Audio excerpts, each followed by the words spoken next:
All right, welcome to another one from the Outdoor Analyst. I've got a super fun one for you today.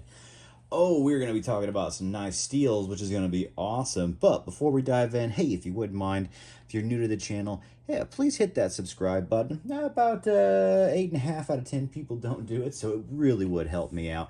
Then let me know what your favorite steels in these categories would be too, because there's so many awesome options out there. These are just mine. So, what are we talking about today? I got a comment from somebody on one of my last steel videos that said, hey, I would like to know what your favorite knife choices would be for a EDC, a chopper, a woods knife, and a survival knife. They gotta be different. No, they don't have to be different. It was just take your best pick, what you'd actually want. If you only had one choice for each, that's all you get forever, what would they be? And I think I'm going to start off with probably the most fun one to start with, and that's going to be choppers. Choppers was actually really easy for me this year. If you would have asked me this a long time ago, I would have said A2. If you would have asked me this 10 years ago, I would have said CPM 3V. Now that you've asked me this year, the answer is Bowler K329. Bowler K329 is my absolute favorite chopping steel. And I'm going to give 3 references for every steel that I have so you have an idea. This is the Work Tough Gear Mountain Man. 0.287 inches of Bowler K329. And it gets down to a wicked thin secondary convex. That's mirror polished. This thing will tank through just trees. It will tank through logs. I've done a lot of logs with it. I'm about to do some final trail prep with it before Bambi season is officially here for me. We still have enough time to make sure everything's totally cleared out, and that's what I'm going to be doing over the next 2 weekends, which is going to be super fun. This knife is incredible. It will beast through absolutely everything. Another fun one that I have is in that steel is the Work Tough Gear Lanzetta. This is really nice to pop on the belt and to just absolutely zip down saplings and smaller trees. And it is awesome. It absolutely is awesome. It rocks for the task. Obviously, these are super ergonomic and really, really meant for it. And then one knife I've been using recently, especially for hunting to make sure I'm able to take down some stuff, bushes, trees, and stuff that's in the way, is the Mountain Lion from Work Tough Gear. This is in a 1/4 inch, and this is a little less than a 1/4 inch, I believe, of Bowler K329. These steels, these knives are phenomenal. They're just phenomenal. They get the job done. They absolutely dominate. Work Tough Gear has just perfected this heat treatment to not allow these to get damaged on hardwoods. I was smoking this into a like an oak knot, literally just chopping through an oak knot, and no issues with the blade. I just couldn't believe it.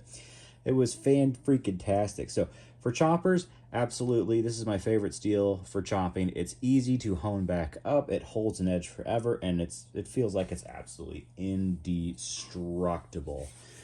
And if you have never checked out Work Tough Gear, you should. They are the best semi-custom fit and finish I've ever seen on a company. They just absolutely dominate. And you get these amazing Kydex sheaths. They are awesome. They always fit perfectly silent. Oh my goodness, it's so nice to walk out in the woods and to not have anything rattling. Oh, it's awesome, especially when you're hunting. It's nice to be able to take a big knife with you that you don't have to worry about. Okay, let's dive into the next category. That's going to be fun. Let's hit the survival knife category. What steel would I want if I can only choose one steel for all survival knives? It's actually very simple. It's AEBL. It is a stainless steel, and it is almost as tough as CPM 3Vs. Matter of fact, if you heat treat it correctly, it is, which is insane. It's not incredibly awesome on edge retention, but we're just talking about a survival knife. This is a Stoner MS6. Man, this thing is 3/16 and AEBL. Holy cow, it's awesome. Easy to hone back up in the field.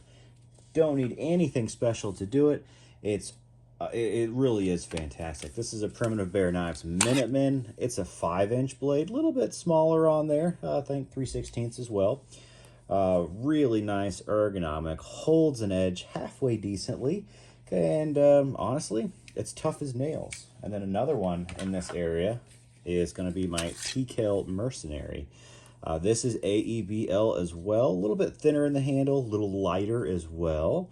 Incredibly tough, 5-inch cutting edge, 5.5 because of the choil, if you want to say it's actually that long on the blade. But this thing's 9 ounces. This is a 9-ounce knife, and it is super, super tough. I've wailed on this recently, and it has been amazing. I've had this all year, this for a couple years, and then this is newest to me, but it's AEBL. This stuff is absolutely almost indestructible, and it's stainless. The ultimate survival knife. Matter of fact, back in the day, I would have made sure so many people overseas had these that just had AEBL instead of anything else. I wish that would have been better known, better heat treats were out there. It's just the ultimate survival knife, I think, and I think it's the ultimate soldier knife steel, if you're being completely honest. So amazing, amazing steel, incredibly tough, super easy to deal with. Absolutely love it.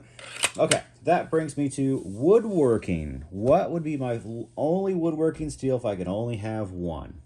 Well, part of me wants to stay Pop's Pro Cut, but I don't have enough knives in it right now to, honestly, to make that decision in my mind. I'm doing 3 of everything, and honestly, right now it's 52-100. I have 3 incredible knives in it. These are actually all from AA Forge.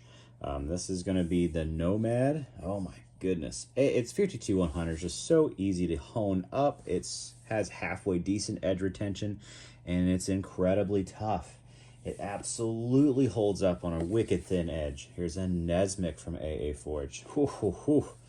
This is so good, and it's a little bit bigger on a blade, 5 inches on here, 3/16, and I love splitting up blocks with this thing and then filleting them. Oh, it's so good. And then just an absolute masterpiece here. This is a Kepart from AA Forge. Now, it does corrode. Somebody left this with water on it to start with for probably like a year, maybe more, because this was like actually tall. I literally had to take out an absolute tall amount of corrosion on there, and I'm still working on it. I may end up sending that back. It could use some love. But what a fantastic steel. You can get it incredibly thin on the edge. It holds up very well. And my favorite part about it is, yeah, all you have to do is strop it back up after a few days of use, and it's back to just sticky, hair popping sharp. If you get a chip in it, it's super easy to deal with. I really like that about it. When I have a woodworking steel, it doesn't need to have incredible edge retention. I just need it to be easy to hone back up. That's what matters the most in my mind when I actually deal with a steel like that. That's just my preferences. That's where I'm at with it. You may have your own, but I think 52-100 dominates. Pop's Pro Cut would probably take over in the future for me, but for the moment, because I have the most experience with this, that's where I'm going. Absolutely. All right, last one on there is going to be EDC. What would be the one knife for EDC? What would be one steel? It's going to be MagnaCut. I thought it was going to be Nitro V, but it's not. I think the ultimate is MagnaCut because of how stainless it is. It's very, very tough, has great edge stability. This is a Reef Circadian. This is, I believe, going to be called the... Is this the companion? It's a Winger Blades knife. It's so good. Nice, thick MagnaCut Scandi on there. Well, thick scales. Super thin. I think it's 0.9 on the actual blade stock for MagnaCut. And it is awesomely, awesomely tough. I've used that all over the beach. It's been super, super good for me. And then getting real small. You can get tiny on this. This is a Creeley Minnow. Been carrying this a ton. And it's just... They're incredibly stainless. They're very tough for a stainless steel. Not as tough as Nitro B or AEBL, but it's right under it, to be honest with you. And it has ultimate stainlessness and a little better edge retention, which I like for EDC. I like the better edge retention because I'm doing more boxes and cardboard and tape and that sort of thing on the daily. It's also nice to move these into, you know, like EDC woodworking and hunting knives, which is really what this is for.